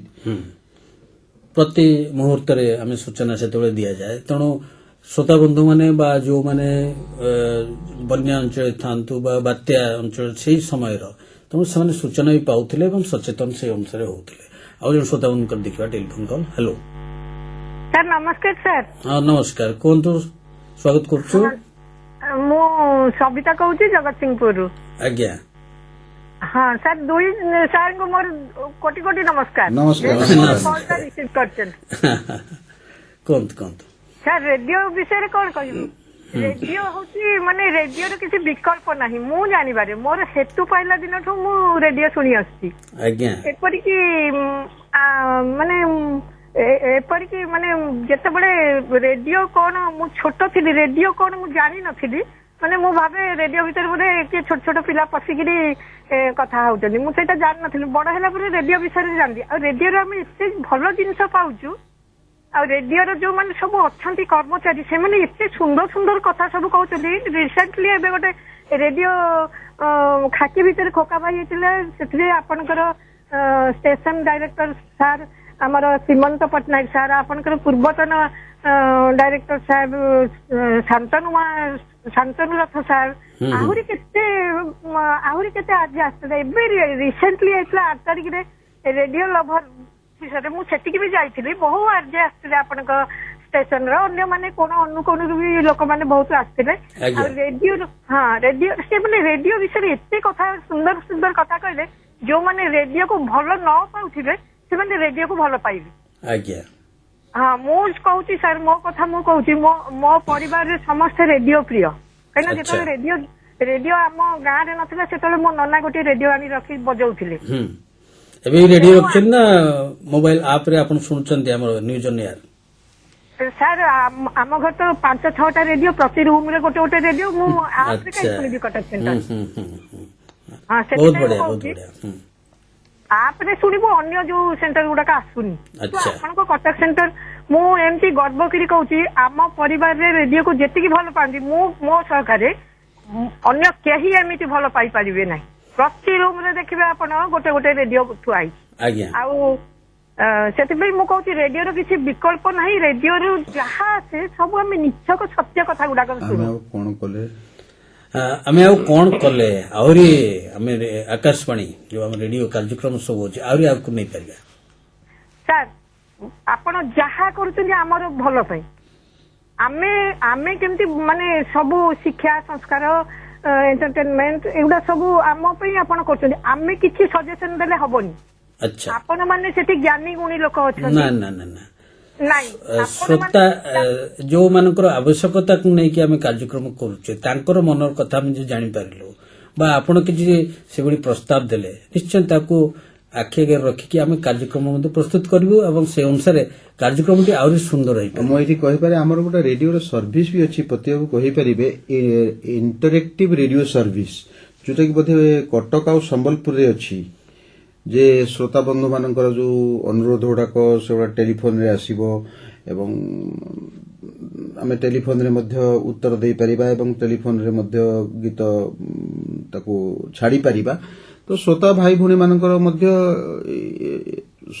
ମାନେ ସମାନ ଅଧିକାର ଅଛି ଏବଂ ସମାନ ଅବଦାନ ଅଛି ରେଡିଓ କାର୍ଯ୍ୟକ୍ରମକୁ ଆହୁରି ସୁନ୍ଦର କରିବା ପାଇଁ। ଯୋଉ କାର୍ଯ୍ୟକ୍ରମ ସରଣୀ ପ୍ରସ୍ତୁତ କରାଯାଉଛି ସେ କାର୍ଯ୍ୟକ୍ରମ ସରଣୀରେ ଶ୍ରୋତା ଭାଇ ଭଉଣୀ ମାନଙ୍କର ଯୋଉ ପସନ୍ଦର କାର୍ଯ୍ୟକ୍ରମକୁ ମଧ୍ୟ ଅଗ୍ରାଧିକାର ଦିଆଯାଇ ଲେଖାଯାଉଛି ଯେ ଏହି କାର୍ଯ୍ୟକ୍ରମ ବଦଳରେ ଏହି କାର୍ଯ୍ୟକ୍ରମ ଅନ୍ ପବ୍ଲିକ ଡିମାଣ୍ଡ।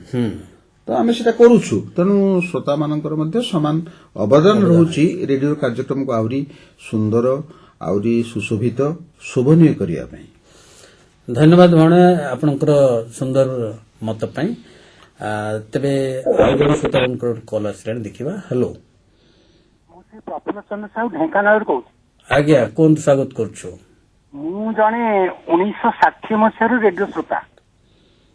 ଆଜି ପର୍ଯ୍ୟନ୍ତ ରେଡିଓ ଶୁଣି ଏବେ ବୟସ କେତେ ହେଲାଣି? ବହୁତ କାର୍ଯ୍ୟକ୍ରମ ମୁଁ ଶୁଣିଛି।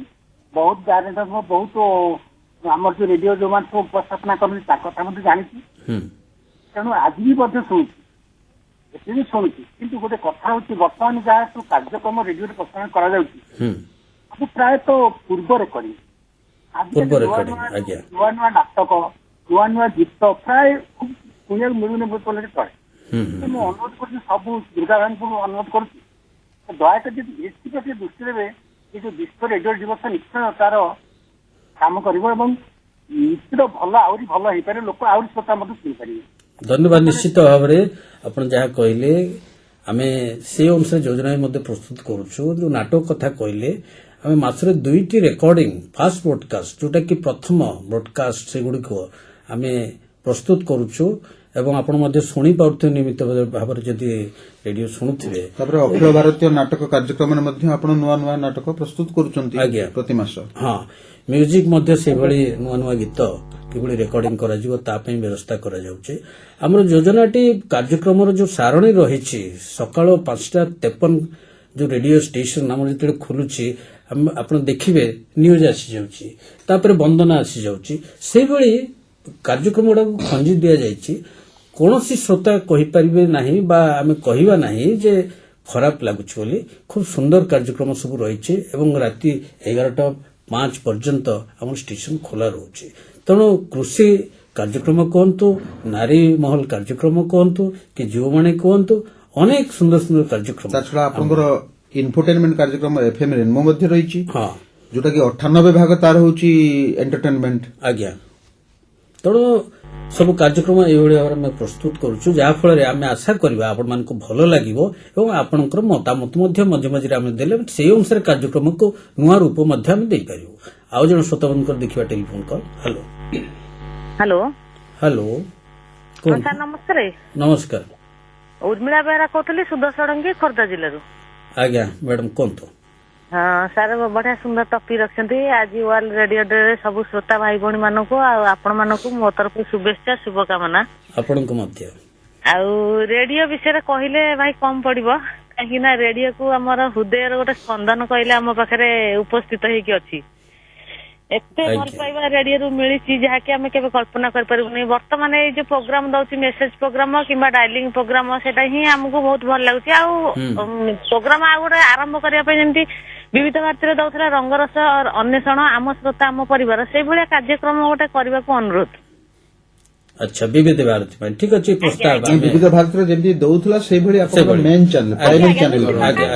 ଗୋଟେ ଶ୍ରୋତାମାନଙ୍କର ମତ ନେଇକି ଗୋଟେ ହସ କଥା ପ୍ରଦୀପ୍ତ ନନ୍ଦ ରୀତା ସରକାରଙ୍କର ଦଉଥିଲା ସୁନ୍ଦର, ମାନେ କିଛି କୋଶ୍ଚିନ୍ ଆନ୍ସର ପଚାରୁଥିଲେ, କିଛି ହସ କଥା ପଠାଉଥିଲେ, ମାନେ ଭଲ ଲାଗୁଥିଲା। ସେଇଟା ଚିଠି ମାଧ୍ୟମରେ ରଖିଲେ ମୋ ମତରେ ଭଲ ହବ, ଫୋନ ମେସେଜ ମାଧ୍ୟମରେ ରଖିଲେ ଭଲ ଲାଗିବନି।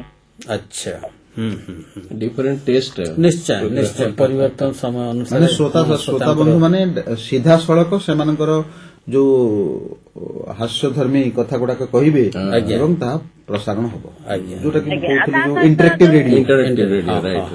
ଫିଲ୍ମ ଉପରେ ଯୋଉ କାର୍ଯ୍ୟକ୍ରମ ଦଉଥିଲା ପରଦାର ଅନ୍ତରାଳେ, ପ୍ରତି ସପ୍ତାହରେ ଗୋଟେ ଲେଖା ଫିଲ୍ମର ଷ୍ଟୋରି ଆମେ ଶୁଣିବାକୁ ପାଉଥିଲୁ ରେଡିଓ ମାଧ୍ୟମରେ, ପୁରୁଣା ପିକ୍ଚରକୁ ନେଇକି। ସେଇଟା ବି ଯଦି ଦିଆଯାଏ ମୋ ମତରେ ଆହୁରି ଶ୍ରୋତାମାନଙ୍କର ଆଗ୍ରହ ହିଁ ବଢିବ।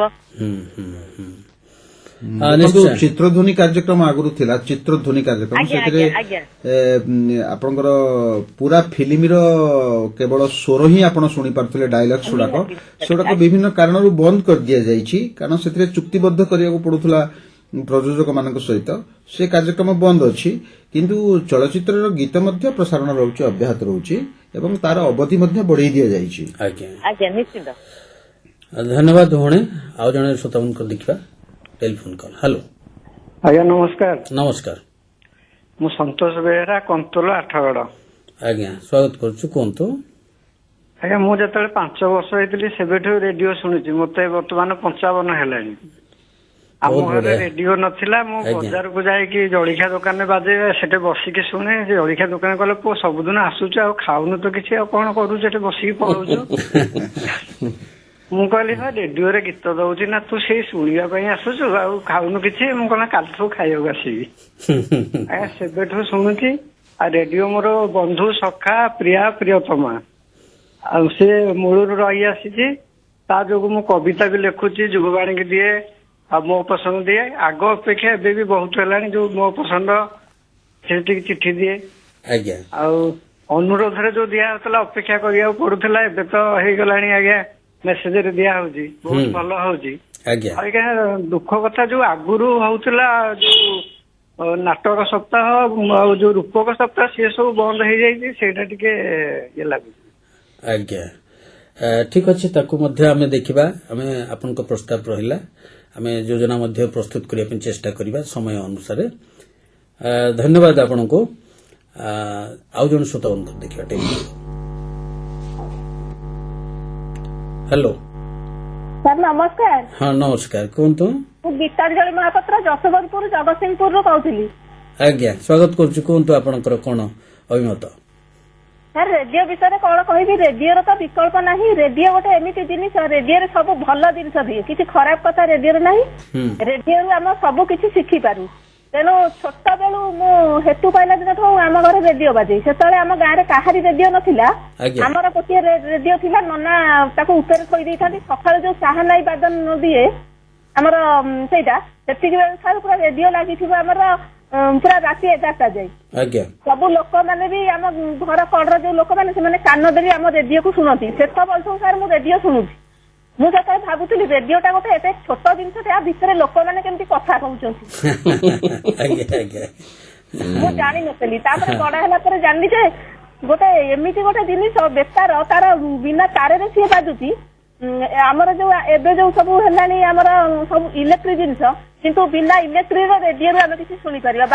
ବନ୍ୟା ବାତ୍ୟା ମରୁଡି ସବୁ କିଛି ବିନା ତାରରେ ଆମେ ଶୁଣିପାରିବା। ତେଣୁ ଆଉ ଥରେ ଧନ୍ୟବାଦ ଦେବି ରେଡିଓରେ ଯୋଉମାନେ ସବୁ କାମ କରୁଛନ୍ତି, ଆପଣ ମାନଙ୍କୁ ବହୁତ ବହୁତ ଧନ୍ୟବାଦ ଅଛି। ଆମ ମାନଙ୍କ ପାଇଁ ଆପଣ ମୁଁ ଟିକେ ପୂର୍ବରୁ ଶୁଣୁଥିଲି ସାର୍ କହୁଥିଲେ ଆଗରୁ ରେଡିଓ ପାଇଁ କେତେ କଷ୍ଟ ସେମାନଙ୍କୁ କରିବାକୁ ପଡୁଥିଲା। ଏବେ ତ ସବୁ ସୁବିଧା ହେଇଗଲାଣି। ଯୋଉ ପୂର୍ବରୁ ଯେତେବେଳେ ଥିଲା ମୁଁ ଏଲେ ଶୁଣୁଥିଲି ସାର୍ କହୁଥିଲେ ଯେ କେତେ କଷ୍ଟ, ରାତି 1-2ଟା ପର୍ଯ୍ୟନ୍ତ ସାର୍ ମାନଙ୍କୁ କଷ୍ଟ କରିବାକୁ ପଡୁଥିଲା ଆମର ମନୋରଞ୍ଜନ କରିବା ପାଇଁ। ତେଣୁ ରେଡିଓର ବିକଳ୍ପ ନାହିଁ। ରେଡିଓ ଅଛି, ରେଡିଓ ଥିଲା, ରେଡିଓ ରହିବ।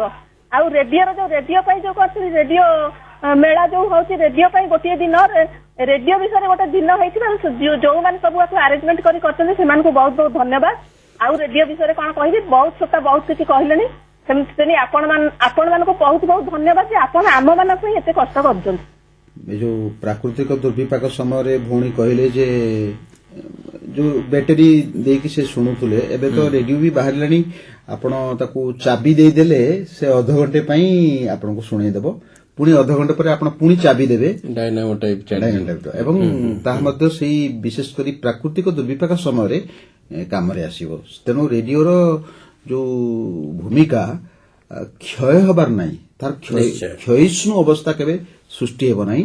ଏବଂ ଇଣ୍ଟରନେଟ୍ ଯେତେବେଳେ ବାଧାପ୍ରାପ୍ତ ହେବ ଏବଂ ଯେତେବେଳେ ବିଦ୍ୟୁତ୍ ସରବରାହରେ ବାଧାପ୍ରାପ୍ତ ହେବ, ଯେତେବେଳେ ବ୍ୟାଟେରୀ ବି ନଥିବ, ସେତେବେଳେ ହିଁ ଚାବି ଦିଆ ରେଡିଓ ମଧ୍ୟ କାମ କରିପାରିବ କିଛି କ୍ଷଣ ପାଇଁ, ନ୍ୟୁଜ୍ ଜାଣିବା ପାଇଁ ବା ବିଶେଷ ସମ୍ବାଦ ଶୁଣିବା ପାଇଁ। ଏସବୁ ମଧ୍ୟ ଏଆଇର ଭୂମିକା ରହିଛି। ଯୋଉଗୁଡାକ ଆପଣ ବାରମ୍ବାର ଶୁଣୁଛନ୍ତି, ସେ ଏଆଇ ତାକୁ ଠିକ୍ ସ୍ଲଟିଂ ନେଇକରି ସେ ଠିକ୍ ସମୟରେ କରିଦେଇପାରିବ। ଅପଡେଟେଡ୍ ବ୍ରଡକାଷ୍ଟ ମଧ୍ୟ କରିଦେଇପାରିବ। ଯୋଉଟା ତରୁଣ ସାର୍ ବି କହିଲେ ନା, ବହୁତ କଷ୍ଟ ଆଗରୁ କରିବାକୁ ପଡୁଥିଲା। ଆମେ ଟେପ୍ଟା ଯେତେବେଳେ ବଜାଉଥିଲୁ ସ୍ପିଡ୍ ଭେରିଏସନ୍ ହେଇଯାଉଥିଲା, କୋଉଠି ଫଙ୍ଗସ୍ ଲାଗିଯାଉଥିଲା, କୋଉଠି ମିସ୍ ହେଇଯାଉଥିଲା। ଆଉ ସେତେବେଳର ବି ଯୋଉ ରେକର୍ଡିଂ ବହୁତ ଭଲ ଭଲ ଲୋକମାନଙ୍କର ରେକର୍ଡିଂ ସବୁ ଆମ ଷ୍ଟୋରେଜରେ ରହିଛି।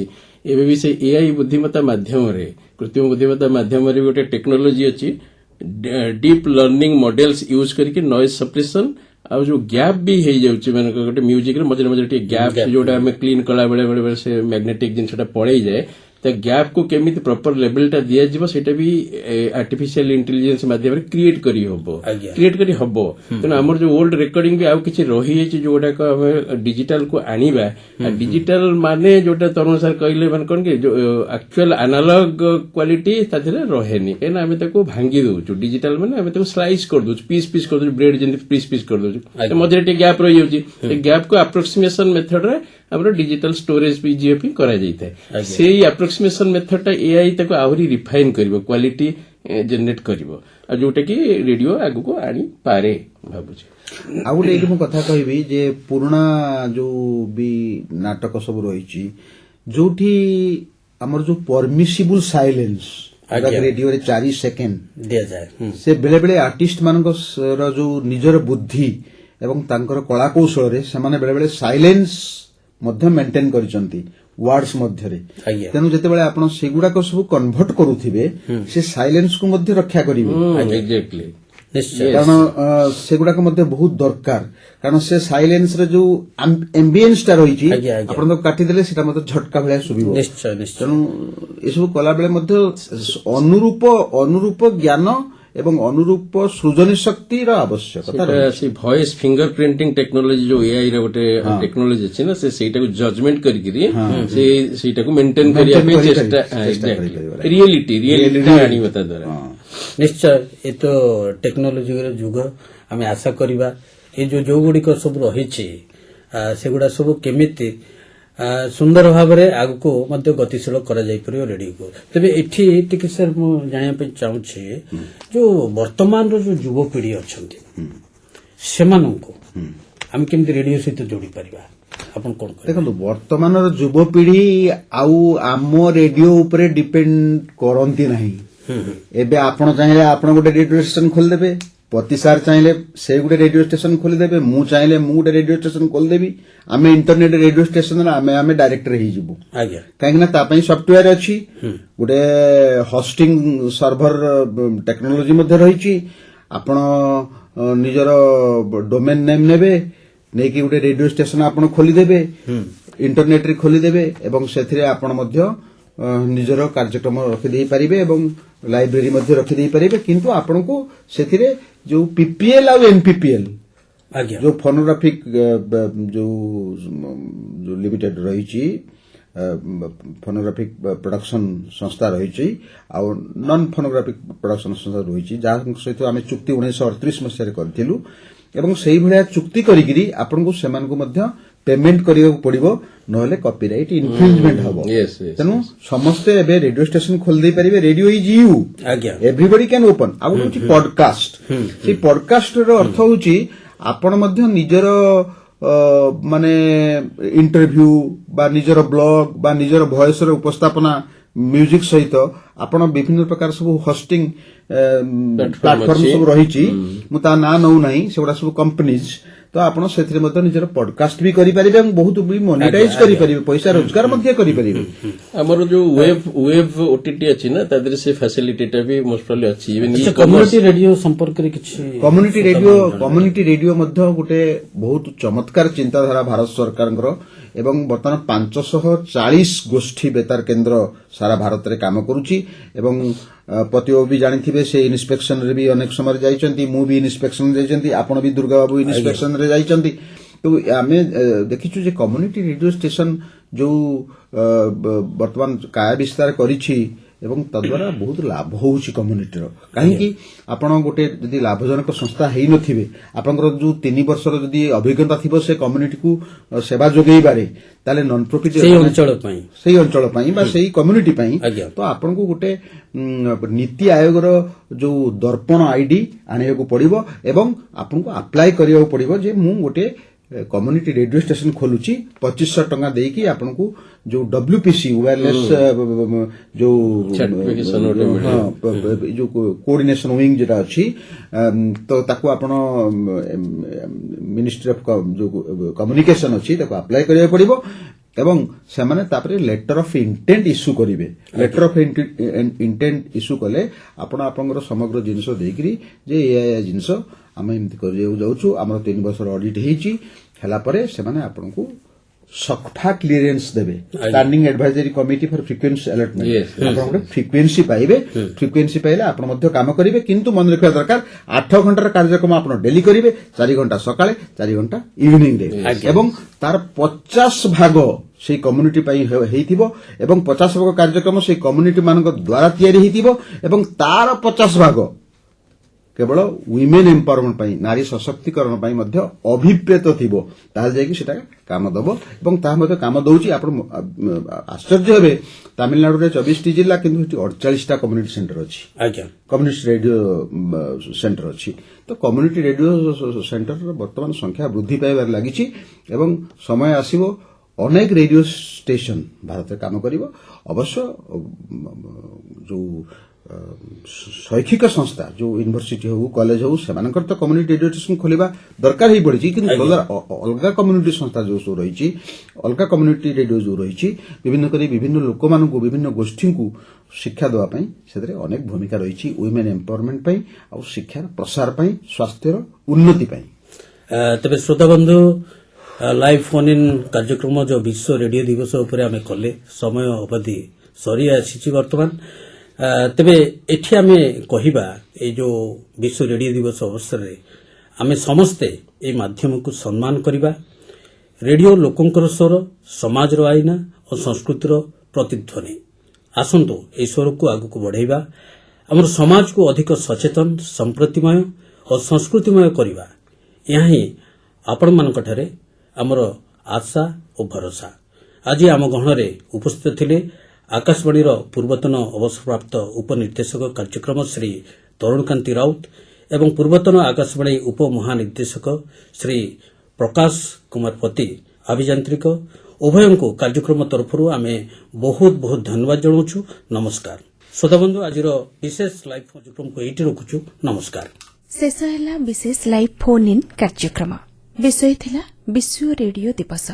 ବିଶେଷଜ୍ଞ ଭାବେ ଯୋଗ ଦେଇଥିଲେ ଆକାଶବାଣୀର ପୂର୍ବତନ ଉପମହାନିର୍ଦ୍ଦେଶକ ଅଭିଯାନ୍ତ୍ରିକ ଶ୍ରୀ ପ୍ରକାଶ କୁମାର ପତି ଏବଂ ପୂର୍ବତନ ଉପନିର୍ଦ୍ଦେଶକ କାର୍ଯ୍ୟକ୍ରମ ଶ୍ରୀ ତରୁଣକାନ୍ତି ରାଉତ। କାର୍ଯ୍ୟକ୍ରମକୁ ସଂଯୋଜନା କରୁଥିଲେ ଆକାଶବାଣୀ କଟକର କାର୍ଯ୍ୟକ୍ରମ ନିଷ୍ପାଦକ ଶ୍ରୀ ଦୁର୍ଗା ମାଝୀ। ସହାୟତା ସୁଭାଷ ଚନ୍ଦ୍ର ନାୟକ, ବୈଷୟିକ ସହାୟତା ସୁରେନ୍ଦ୍ରନାଥ ଗିରି ଏବଂ ଅନନ୍ତ ବେହେରା।